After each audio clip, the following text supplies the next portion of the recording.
అందరికీ నమస్తే, welcome to are Telugu. ప్రస్తుతం అయితే మనతో పాటు ప్రముఖ అనలిస్టు చందాపురం దేవేందర్ గారు ఉన్నారు.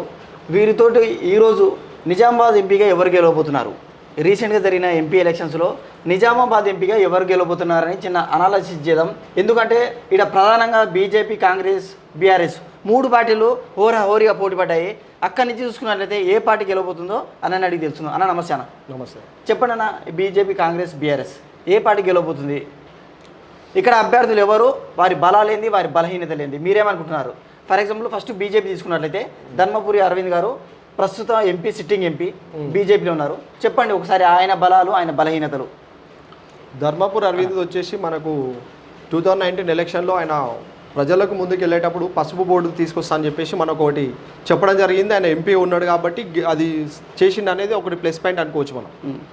ఇంకోటి ధర్మపురి అరవింద్కి ఇంకోటి ఏంటంటే హిందుతత్వం పరంగా లెక్క పెట్టుకుంటే రామ మందిర్ నిర్మాణం. ఓకే, రామ మందిర్ది చాలా ఇంపార్టెంట్, అయోధ్యది చాలా ఇంపార్టెంట్. అది ఓకే, ప్రతి ఒక్క హిందూకి సెంటిమెంట్గా మనకు ధర్మపురి అరవింద్కు ఇది ఒక ప్లస్ పాయింట్ అనుకోవచ్చు.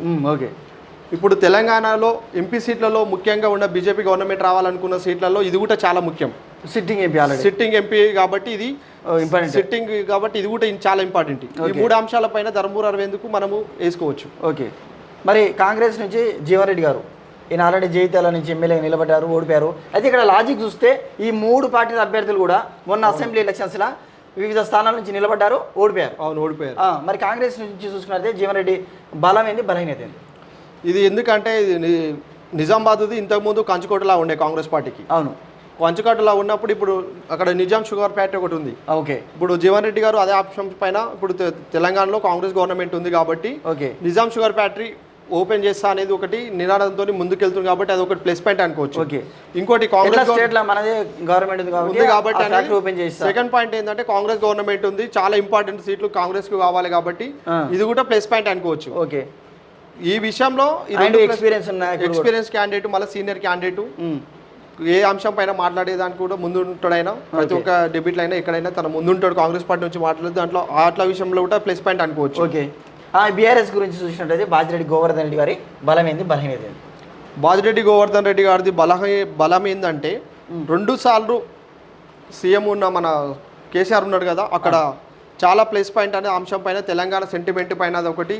ఎందుకంటే అది ఇప్పుడు ఈ ఒక్క సీటు గెలవడం చాలా ఇంపార్టెంట్ నిజామాబాద్లో. ఎందుకంటే 19లో తను గెలిచింది కాబట్టి ధర్మపురి అరవింద్ బీఆర్ఎస్ క్యాండిడేట్ పైన, కవిత పైన గెలిచింది కాబట్టి అప్పుడు తండ్రి సీఎం ఉన్నప్పుడే గెలవలేకపోయిన సీట్ని ఈరోజు బాజిరెడ్డి గోవర్ధన్ రెడ్డి గారు గెలుస్తారనేది అంశం పైన వీళ్ళు ఇజ్జత్ మే సవాల్ అన్నట్టు వీళ్ళు ఇప్పుడు ఈ అంశం పైన ఇది ఒక్కటి ప్లస్ పాయింట్ అనుకోవచ్చు. ఇంకోటి ఇప్పుడు ఎంపీ సీట్లు కూడా బీఆర్ఎస్ పార్టీకి చాలా ఇంపార్టెంట్. ఓకే, తెలంగాణ స్టేట్లో మొత్తం కూడా బీఆర్ఎస్ పార్టీ కన్మరుగైతున్న టైంలో ఈ ఒక్క సీటు కూడా వస్తే తల ఆప్షన్లోకి వచ్చే గవర్నమెంట్ నెక్స్ట్ ఉన్నదనే ఒక ఉనికి చాటుకోవడానికి బాజిరెడ్డి గోవర్ధన్ రెడ్డి గారిది కూడా ప్లస్ పాయింట్ అనుకోవచ్చు. ఓకే, బలహీనత గురించి చెప్తలేరా మీరు? ముగ్గురు అభ్యర్థుల బలహీనత గురించి చూసుకుందాం. ధర్మపురి అరవింద్ గారికి ఏమైనా నెగిటివ్ ఉంటే ఏముంటుంది?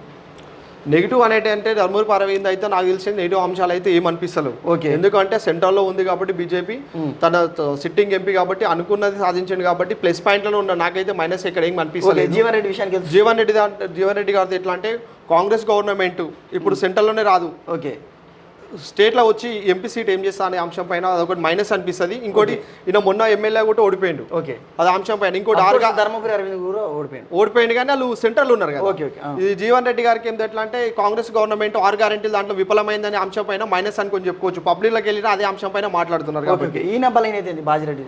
ఎందుకంటే ఇప్పుడు స్టేట్లో లేదు, సెంట్రల్ లేదు, అసలు ఈయన కోట్ వేసి కూడా వేసు ప్రాంతీయ పార్టీ ఇది తెలంగాణ సెంటిమెంట్ ఒక్కటే నినాదం తప్ప ఇది అని ప్రజల్లో అంశం ఏంటంటే దీనికి వేసినా వేస్ట్ అనేది. రెండు ఏంటంటే 2 సెంట్రల్ పార్టీలు కాబట్టి ఇది స్టేట్లో ఉంది, ఇది సెంట్రల్లో ఉంది కాబట్టి రెండిట్లో వేసినా ఒకటి నడుస్తాయి. మనకి మైనస్ లో ఉన్నట్టు అనిపిస్తుంది ఇక్కడ అయితే. ఓకే, బలాలు బలహీనతలు పక్క పెడితే ఒక అనలిస్ట్ గా పక్కాగా ఎవరు గెలవబోతున్నారు? ఒకవేళ గెలిస్తే సెకండ్ ప్లేస్ లో టగ్ ఆఫ్ ఫైర్ ఎవరెవరికి మధ్యలో ఉండబోతుంది? టగ్ ఆఫ్ వార్ అంటే ఇప్పుడు నాకు తెలిసిన ప్రకారం అయితే నేను చూసిన మొన్న వరకు మెదక్ గురించి మాట్లాడుకున్నప్పుడు చూసినట్లయితే ఇది నిజామాబాద్ గురించి ఎంక్వైరీ చేసినప్పుడు కూడా ధర్మపురి అరవింద్ కు ప్లస్ ఉన్నట్టు అనిపిస్తుంది. ఇది చాలా ఇంపార్టెంట్ సీటు. ఓకే, సిట్టింగ్ ఎంపీకి వస్తే సెంటర్లో ధర్మపురి అరవింద్ కు చాలా ప్లస్ పాయింట్ అయితే అనిపిస్తుంది. ఇది పక్క వచ్చే సీట్ అనిపిస్తుంది నాకు. ధర్మపురి అరవింద్ సెకండ్ ప్లేస్ ఎవరిది మధ్య ఉంటుంది? కాంగ్రెస్ ఉంటుంది, ఎందుకంటే స్టేట్ వేది ఖచ్చితంగా ఉంటుంది. ఓకే, థర్డ్ ప్లేస్ బీఆర్ఎస్ ఉంటుంది. అదే మనం చూసుకున్నట్లయితే 2019లో ఏముంది బీజేపీది, 2014లో బీఆర్ఎస్ కవిత ఉంది. 2009 పోతే కాంగ్రెస్ ఉంది. అప్పుడు మదియాస్ గౌడ్ ఉన్నారు. అవును, అంతకుముందు అంటే సిట్టింగ్ ప్రతిసారి చేంజ్ అవుతుంది కదా, Change అట్లా ఏమైనా ఆ సెంటిమెంట్ వర్కౌట్ అయితే ఈసారి బీజేపీ మారే అవకాశాలు ఉన్నాయట. లేదు, అట్లా లేదు ఆప్షన్. ఎందుకంటే సెంట్రల్ చాలా వే పడ్డది దీనిపైన. ఓకే, ధర్మపురి అరవింద్కి అదే చాలా ప్లస్ పాయింట్. తన సిట్టింగ్ ఉన్నప్పుడు కూడా చెప్పిండు, మొన్న చెప్పిన దాన్ని పసుపు బోర్డు అనేది అంశం తీసుకొచ్చిండు, పక్క చేస్తా అని చెప్పిండు. ఓకే. ఇక్కడ ఇప్పుడు ఒకవేళ BJP Dharmapuri Arvind plus points పసుబోర్డు ఉంటుందా, ధర్మపురి అరవింద్ ఉంటాడా, లేకుంటే నరేంద్ర మోదీ నామజప ఉంటుందా? నరేంద్ర మోడీది 50% ఉంటుంది అన్న, స్టేట్లో మొత్తం ఎక్కడైనా 50% క్యాండిడేట్ ఉంటుంది. క్యాండిడేట్ పరంగా చూసుకున్నట్టయితే తను సక్సెస్లో ఉన్నాడు. అయితే ఫైనల్గా మాత్రం నిజామాబాద్ ఎంపీగా మాత్రం ధర్మపురి అరవింద్ గారు గెలుస్తున్నారని ఆశాభావం వ్యక్తం చేస్తున్నారు. ఆశాభావం వ్యక్తం చేస్తున్నారు. ఓకేనా, థ్యాంక్ యూ అన్న.